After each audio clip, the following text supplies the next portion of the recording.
Olá, o AL Notícias está no ar. Deputados participam de audiência pública na Câmara Municipal de Campo Grande para debater o aumento nas contas de energia elétrica.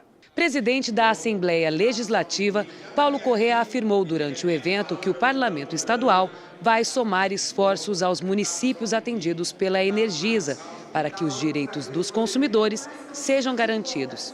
Além da audiência pública marcada para o próximo dia 12 na Casa de Leis, uma reunião com o presidente da Agência Nacional de Energia Elétrica já está marcada para o dia 14 de março. Nós vamos estar fazendo as nossas reuniões técnicas para que a gente possa estar discutindo e possibilitando rever alguma coisa que foi feito errado, mas em especial verificar se houve algum problema maior do que só o calor. Até agora a explicação é que foi São Pedro. Então vamos ver se foi só São Pedro mesmo ou se teve a mão de outras pessoas no meio. Proponente da audiência pública, Valdir Gomes valorizou a atitude dos parlamentares estaduais. Eu acredito que nós vamos unir força, entendeu? Até para chegar ao governo, aos limites, porque nós sabemos que é uma concessão via governo. Mas concessão essa em outra cidade, em outro estado, existe mais de uma concessionária trabalhando.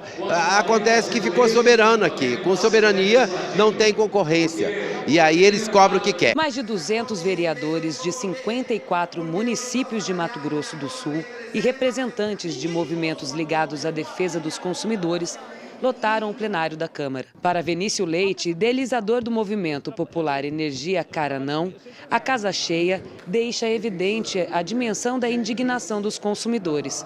Para o empresário, a reunião de esforços é fundamental para chegar a uma solução.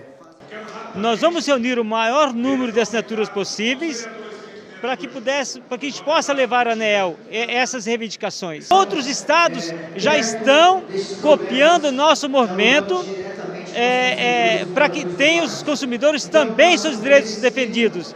Em defesa, o diretor técnico comercial da Energisa afirma que o aumento das contas de luz se deve basicamente à elevação da temperatura. No Mato Grosso do Sul, no mês de dezembro, nós tivemos 13 picos ou 13 dias de recorde no consumo de energia elétrica aqui no nosso estado. Foram 23 dias com temperaturas acima de 26 graus, o que foi inédito para a gente. Então tudo isso faz com que os nossos equipamentos de refrigeração, sejam eles ar-condicionado, geladeira e freezer, acabem que sendo os grandes vilões pelo nosso consumo de energia. Os primeiros pareceres do ano foram lidos na sessão desta quarta-feira da CCJR. Além dos pareceres, mais 4 projetos foram distribuídos entre os membros. Na segunda reunião do ano da Comissão de Constituição, Justiça e Redação da Casa de Leis, 4 projetos foram distribuídos. Os parlamentares emitiram parecer sobre 9 projetos, sendo que em 4 deles houve pedido de vista. Essa foi a primeira sessão da nova legislatura em que os parlamentares que compõem a CCJR deliberaram sobre vetos. O veto é um ato em que o Executivo recusa a aprovação de uma proposta legislativa. Ele ocorre sob 2 formas: o veto total, em que o chefe do governo decide pela recusa de todo o projeto, e o veto parcial, em que o governador decide recusar apenas trechos da proposição encaminhada. É a CCJR que emite parecer sobre as razões apresentadas pelo Executivo para a rejeição das matérias. A decisão fica a cargo do plenário e só a maioria absoluta, ou seja, 13 deputados, podem decidir derrubar o veto. O projeto prevê a capacitação de servidores de órgãos públicos estaduais para aprimorar o atendimento às pessoas surdas ou com deficiência auditiva.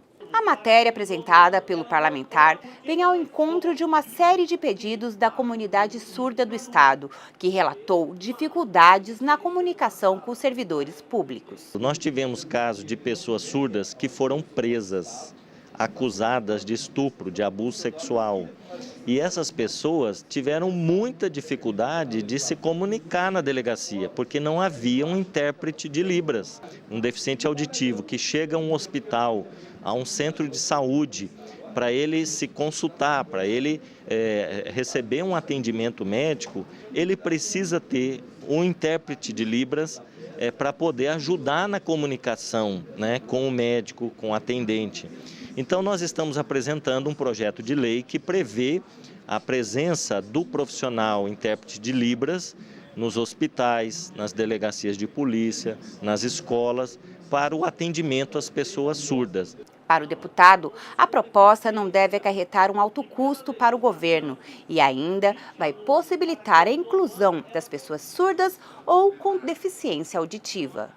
E esse projeto de lei nosso, ele também dá alternativa para o governo fazer esse atendimento ou com uma pessoa, né, de forma presencial ali nesses órgãos, ou através de um centro em que faça tipo uma teleconferência. E esse intérprete de Libras, ele pode atender inclusive em todo o estado, né? Através então desse sistema online. E aí não precisa de contratar muitos intérpretes para esse serviço, que normalmente o governo alega falta de recursos, né? Se ele tiver 2, 3 intérpretes numa central que possa se comunicar através de teleconferência, ele vai atender, né? Hospitais, postos de saúde, delegacias. O fechamento de escolas públicas estaduais e a menor autonomia dos diretores foram temas discutidos pelo deputado Pedro Kemp durante o grande expediente. O deputado Pedro Kemp, do PT, usou a tribuna para pedir explicações do governo do estado sobre o fechamento de escolas, além de questionar a falta de autonomia dos diretores na gestão escolar. A Secretaria de Educação, ela fechou 4 escolas em Campo Grande, ela está exigindo a abertura de sala de aula com um número mínimo de alunos. Nós tivemos escolas que não puderam abrir sala de aula porque não atingiram o número mínimo, então ficaram alunos de fora, né, sem matrícula. E também os diretores das escolas, eles perderam autonomia para convocar professores temporários e perderam autonomia também sobre a cantina da escola. A cantina da escola sempre ela foi uma fonte de renda. O diretor, através da APM, ele licitava a cantina, aquela pessoa que ganhava a licitação, ela pagava um aluguel para a escola, né? E esse dinheiro que ficava na APM, ele era utilizado para pequenos reparos. O líder do governo, deputado Barbosinha, defendeu a medida do executivo em relação à administração da cantina, que prevê contratação por meio de licitação. Ele explicou ainda que, apesar do fechamento de algumas escolas, nenhum aluno ficou fora da sala de aula. O que houve foi remanejamento. Em escolas deficitárias, escolas com 29% da sua capacidade ocupada e 71% ociosa, evidente que o momento que nós vivemos não permite desperdício de recurso público, e não apenas em Campo Grande, mas em outros municípios do estado, está havendo a otimização dos espaços. Evidente que se chegar a informação detalhada de que algum aluno esteja fora de sala de aula, é obrigação da Secretaria de Educação e todos nós resolver esse problema. Agora, a informação que nós temos é de que nenhum aluno está fora da sala de aula. Ainda no grande expediente, o deputado Marçal Filho cobrou a conclusão das obras de duplicação da BR-163. Desde 2014, sob responsabilidade da CCR-MS Via, as obras deveriam terminar ainda este ano. O deputado Marçal Filho, do PSDB, quer maior rapidez nas obras da BR-163.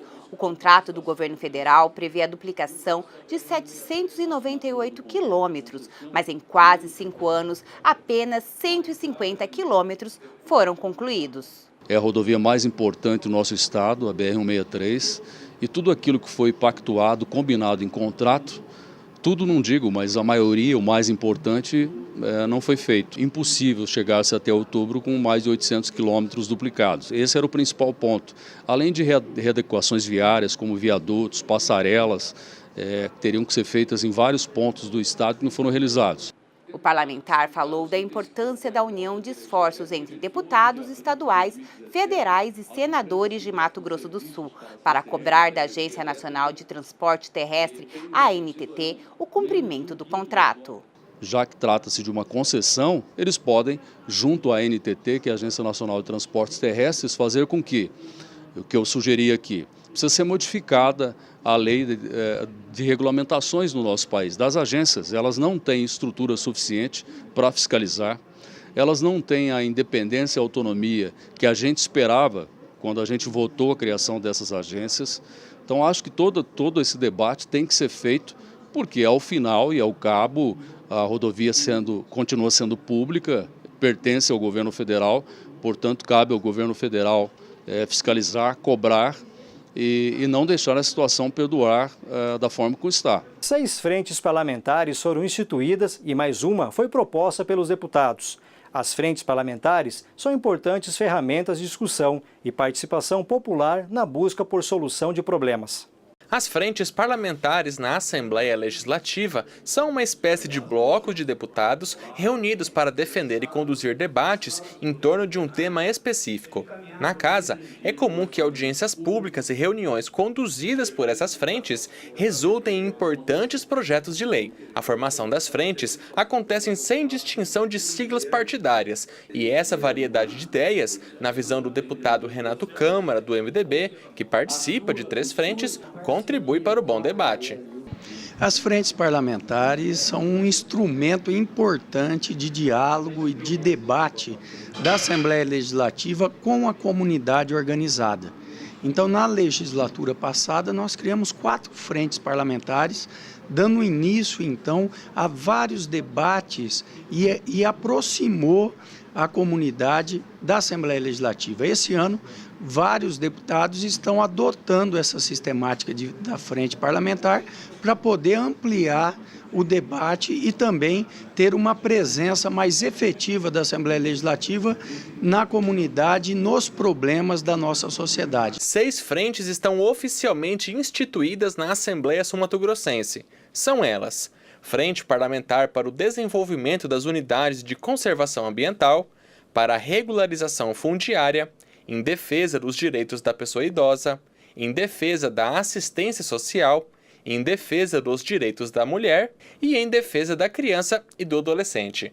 As 2 últimas terão como membro o deputado Marçal Filho, do PSDB, que foi o responsável por propor essas frentes. Eu acredito que as frentes parlamentares elas podem debater soluções, elas podem debater todas as questões que envolvem isso, no sentido não só de apresentação de proposições, de projetos de lei, que, como eu disse, as leis já são gravosas, devem ser ainda mais contundentes ainda no sentido de coibir isso, mas acima disso tem a questão cultural. Na sessão de quinta-feira, mais uma foi sugerida, a Frente Parlamentar da Defesa dos Direitos da Pessoa com Deficiência.